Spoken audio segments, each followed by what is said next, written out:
नमस्कार दोस्तों, मैं संजय रोयला स्वागत करता हूं आपके अपने चैनल क्रिप्टो न्यूज़ सेंटर पर। और क्रिप्टो दुनिया के इवनिंग अपडेट्स लेकर आया हूं मैं आज आपके सामने। बिना समय गवाए शुरू करते हैं आज का video. But before starting out this video, a quick disclaimer. I am not a financial adviser, तो कोई भी फाइनेंशियल एडवाइज़र नहीं हूं मैं, और कोई भी एडवाइस एज ए फिनेंस के तौर पे नहीं लेना आप। ये जो वीडियो है ये सिर्फ एजुकेशन पर्पज़ से है। तो शुरू करते हैं आज की पहली खबर। तो हम सभी जैसा कि जानते हैं, आज इंडिया का बजट हो इशू हुआ है, जारी हुआ है, और इसमें क्रिप्टो के बारे में कोई भी बात नहीं की गई। काफ़ी सारी बातें की गई, एआई के बारे में बातें की गई, आर्टिफिशियल इंटेलिजेंस के बारे में भी बोला गया, और ड्रोन्स एंड टेक्नोलॉजी के बारे में बोला गया, लेकिन एआई के जो क्रिप्टो के ऊपर है, क्रिप्टो के ऊपर कुछ भी ज़्यादा बोला नहीं गया। अब इसका मतलब ये है कि जो मार्च 2022 में जो रेगुलेशंस थे, वही रेगुलेशन क्रिप्टो के ऊपर अभी रहने वाले हैं इस साल भी। अब एक्सपर्ट्स का जो ओपिनियन है वो भी इसके ऊपर सामने आ गया है, और उनको जो लगता है कि क्यों क्रिप्टो के ऊपर इतना गवर्नमेंट रिजिड है, उसका भी ओपिनियंस आ गए हैं लोगों के। तो वही उसी से जुड़ी हुई खबर है, और ये खबर पब्लिश की है कोइन टेलीग्राफ ने। जैसा कि आप खबर में यहाँ हाईलाइट भी कर दिया है कि यूनियन बजट पेश किया है 1 फरवरी को, जो कि आज है। इसमें एक बड़ा जो अपडेट था वो इनकम टैक्स स्लैब से लेकर हमने देखा। अब टैक्स जो छूट सीमा है वो 5 लाख से बढ़ाकर 7 लाख कर दी गई है, लेकिन इस सब के दौरान कहीं भी क्रिप्टो का मेंशन नहीं किया गया, ना ही सीबीडीसी जो सेंट्रल बैंक डिजिटल करेंसी है उसका कहीं भी कोई जिक्र किया गया है, ना ही ब्लॉकचेन का किया।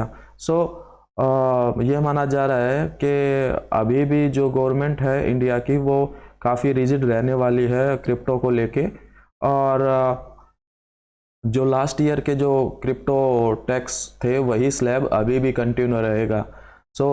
आपको बताते चलें कि मार्च 2022 में जब 1 फरवरी को टैक्स इम्प्लीमेंट किया था क्रिप्टो के ऊपर, तो 30% क्रिप्टो प्रॉफिट के ऊपर टैक्स इम्प्लीमेंट किया था गवर्नमेंट ने, और 1% टैक्स जो टीडीएस था वो इम्प्लीमेंट किया था ट्रेडिंग के ऊपर, ट्रांजैक्शंस के ऊपर।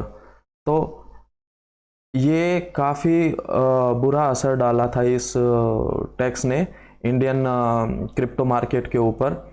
और बेसिकली जो ये टैक्स इम्प्लीमेंट किया था उसका मेन मकसद कि टोटल ये आइडेंटिफाई करना था कि क्रिप्टो की जो ट्रांजैक्शन है वो कितने इंडियन जो सिटीजन्स हैं वो यूज़ कर रहे हैं, और ये इसी तरीके से डिटरमाइन करने का सोच रहे थे, और इसी वजह से टैक्स इम्प्लीमेंट किया था। लेकिन जो क्रिप्टो में डील करने वाले हैं, या जो क्रिप्टो इन्फ्लुएंसर्स हैं, या क्रिप्टो एक्सपर्ट्स हैं, या जो क्रिप्टो में इंटरेस्ट रखते हैं, उनका ये मानना था कि ये सारा काम तो 1% टीडीएस लगाने की बजाय अगर 0.1% टीडीएस लगाते तो भी आप ट्रैक कर सकते थे कि कितने इंडियन सिटीजन्स हैं जो क्रिप्टो करेंसीज में एक्टिवली इन्वॉल्व हैं, एक्टिवली यूज़ कर रहे हैं। बट ऐसा हुआ नहीं, और इस बार तो कोई भी बजट में कोई जिक्र ही नहीं आया। तो अब जो एक्सपर्ट हैं उनका ये मानना है कि जो last year crypto tax implement किया था उसका डेटा ही अभी मई 2023 से आना शुरू होगा। तो इतनी जल्दी कोई बदलाव एक्सपेक्ट नहीं कर रहे थे, या होना भी नहीं था। तो मे बी अगले बजट में इस पे कुछ देखने को मिल जाए। आपको बताते चलें कि जो जितनी भी मेजर क्रिप्टो एक्सचेंजेस थी इंडिया के अंदर, जब से ये टैक्स लगा था 30% प्रॉफिट के ऊपर टैक्स और 1% टीडीएस लगा था, तो पहले 10 दिन के अंदर ही 70% जो ट्रेडिंग वॉल्यूम है वो इंडिया की मेजर क्रिप्टो करेंसी एक्सचेंजेस से ड्रॉप हो गया था, और अगले 3 महीनों के अंदर अंदर 90% तक ट्रेडिंग वॉल्यूम ड्रॉप हो गया था। अब जो एक एक्सपर्ट हैं क्रिप्टो करेंसी के रिलेटेड, सुभाष चंद्रा गर्ग, उनके भी कमेंट सामने आए हैं। उन्होंने कुछ दिन पहले ही ये बता दिया था कि हम कोई नए चेंज एक्सपेक्ट नहीं कर रहे हैं 2023 के बजट में, क्योंकि जैसा कि मैंने आपको बताया कि पिछले बजट के ही जो इम्प्लीमेंटेशन है उसी का ही डेटा अभी 8-10 महीने का ही कलेक्ट हुआ है, तो इसमें थोड़ा सा और समय लगेगा। आपको बताते चलें कि सुभाष चंद्र गर्ग जो हैं वो फॉर्मर फाइनेंस सेक्रेटरी हैं, और उन्होंने ये वही इंसान है, वही पर्सन है जो चेयरमैन थे उस कमेटी के जिसने पहला क्रिप्टो बिल ड्राफ्ट किया था। तो ये थी खबर पहली, और बढ़ते हैं अगली खबर की तरफ। अगली खबर निकल के आ रही है कॉइन टेलीग्राफ की ही ये खबर है, और इस खबर में टीथर के सीटीओ ने उन आरोपों को डिनाई किया है जिसमें उन्होंने सेल्सियस से लोन होने की बात सामने आई थी। हमने आपको हमारी कल की खबर में बताया था कि सेल्सियस की जब कोर्ट में फाइलिंग हुई थी पेपर्स की, एक इंडिपेंडेंट एग्जामिनर थी शोभा पिल्ले, उन्होंने अपना इनपुट्स जो हैं, अपनी रिपोर्ट जो पब्लिश करी थी कोर्ट में, उसमें ये पेज नंबर 183 है आई थिंक, हाँ यस, पेज नंबर 183 पे ये मेंशन किया था कि सेल्सियस के जो लोन थे टीथर को, वो उसकी क्रेडिट लिमिट से दुगने थे। तो जब से ये खबर आई और ये पब्लिश हुआ, तो उसके बाद से ये माना जाना लगा कि सेल्सियस को टीथर ने भी लोन दिया है। अब जो टीथर के सीटीओ हैं, उन्होंने इस चीज़ को डिनाई किया है, और उन्होंने ये कहा कि उनको कभी भी सेल्सियस से जो लोन है, अब जैसा कि आप हाईलाइटेड है ये खबर, और इस हाईलाइटेड में आप देख पा रहे हैं, the company behind Tether, the world largest stable coin by market capitalisation, has never received any loan from crypto exchange lender Celsius. So इसमें बड़ा क्लियर सा उन्होंने मेंशन कर दिया है कि ये जो चीज है, सेल्सियस लोन टू टीथर की बजाय उन्होंने Celsius loan from Tether mention कर दिया है। शायद उस वजह से ये गलती हो गई होगी, और मिस्टेकनली शायद ये चीज़ें हो गई हैं। तो ये थी अगली खबर। बढ़ते हैं नेक्स्ट खबर के ऊपर, और नेक्स्ट खबर है, ये भी कॉइन टेलीग्राफ की है, और कॉइन टेलीग्राफ की इस खबर के अनुसार यूएस की जो यूके की जो ट्रेजरी है उसने क्रिप्टो फ्रेमवर्क पेपर पब्लिश कर दिया है, और काइंड ऑफ एक पेपर है जिसमें आउटलाइन है कि क्या क्या जो इस आने वाले समय में जो बिल आएगा उसमें क्या क्या चीज़ें हो सकती हैं, उसके रिलेटेड उन्होंने एक अपना पेपर सबमिट किया है। तो सबमिटेड जो किया है ये पेपर, ये काफ़ी लंबा पेपर है, लगभग 80 पेजों का डॉक्यूमेंट है, जो काफ़ी सारे टॉपिक्स को कवर करता है, चाहे वो अल्गोरिदमिक कॉइन्स को लेके हो, या एनएफटी को लेके हो, या इनिशियल कॉइन ऑफरिंग जिसे आईसीओ भी हम कहते हैं, उनसे रिलेटेड हो। उस पेपर में सारी की सारी ये डिटेल्स डिस्कस की गई हैं। ट्रेजरी ने ये भी अनाउंस किया कि कोई भी सेपरेट रेगुलेटरी रिजिम नहीं होने वाला है क्रिप्टो के ऊपर, बिकॉज ये जो है यूके के financial services and market act के अंडर में ही पड़ने वाला है। तो आपको बताते चलें कि यूके की जो financial services and markets act है 2000 का, उसी के अंडर में ही ये क्रिप्टो के पेपर को कंसीडर कर रहे हैं। क्रिप्टो बिल को भी शायद आगे आने वाले टाइम में ऐसे ही कंसीडर करें।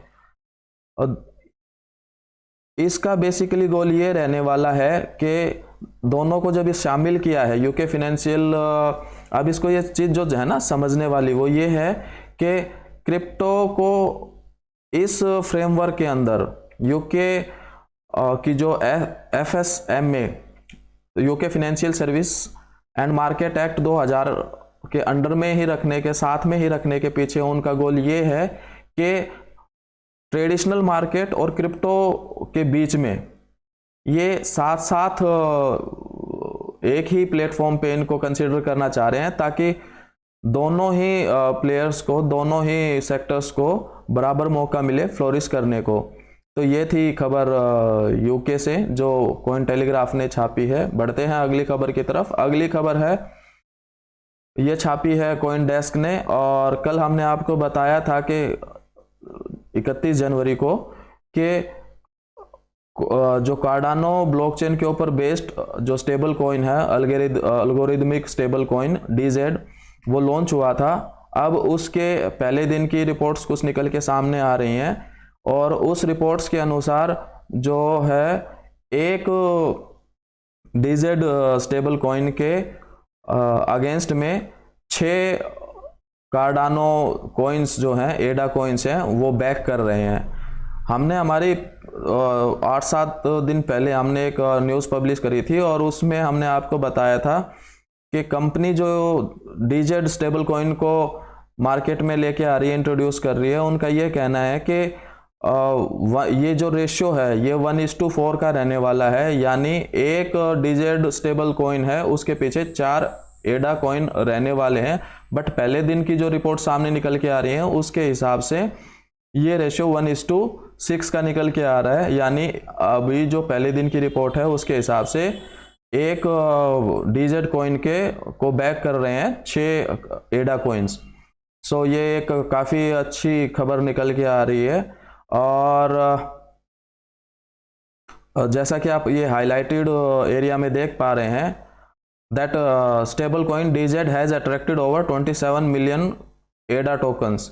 सो जो है 27 मिलियन एडा टोकन्स हैं वो बैक कर रहे हैं पहले ही दिन लॉन्च होने के, ठीक है। और अब ये इसका मतलब क्या निकलता है? मतलब ये निकलता है कि जितने ज़्यादा अच्छी बैक होगी, जितना ज़्यादा स्ट्रॉन्ग बैक होगी, उतना ही ज़्यादा ये DZ कॉइन है वो मार्केट वॉलेटिलिटी में स्ट्रॉन्ग रहेगा, स्टेबल रहेगा।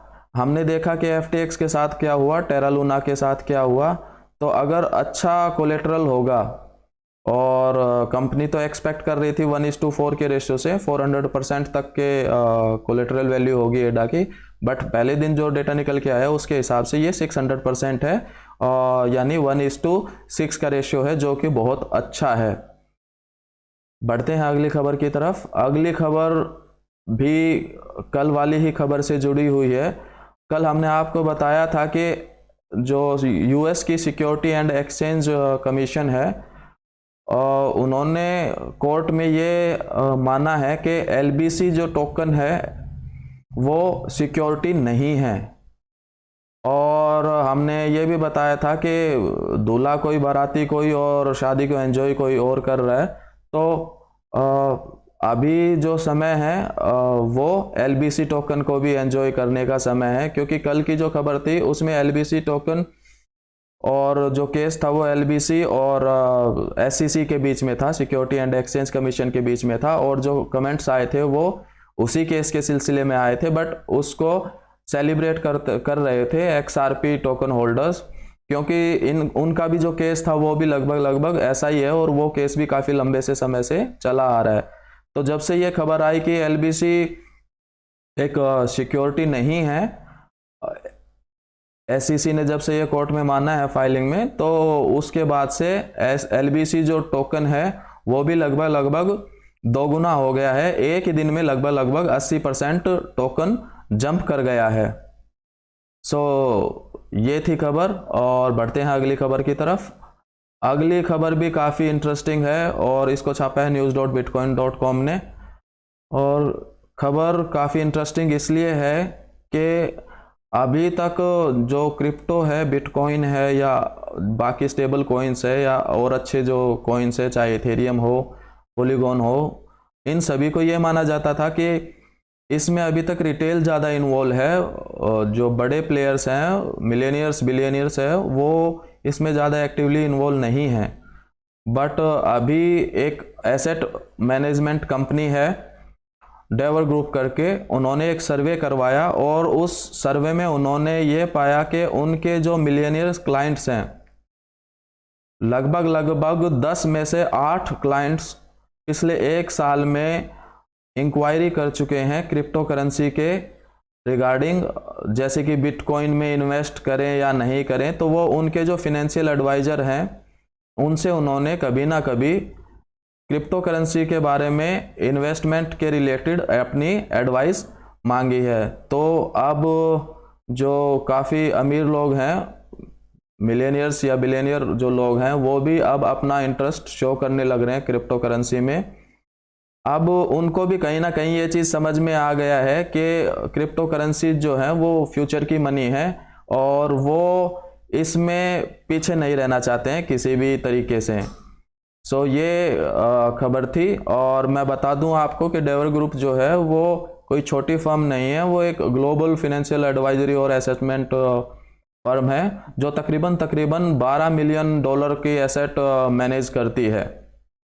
उन्होंने कहा कि टोटल 10 में से 8 लगभग जो उनके अमीर जो क्लाइंट्स थे, उन्होंने कभी ना कभी पिछले 1 साल में ये इंक्वायरी करी कि क्यों ना उनके पोर्टफोलियो में भी क्रिप्टो करेंसीज को इंक्लूड कर लिया जाए, जैसे कि बिटकॉइन।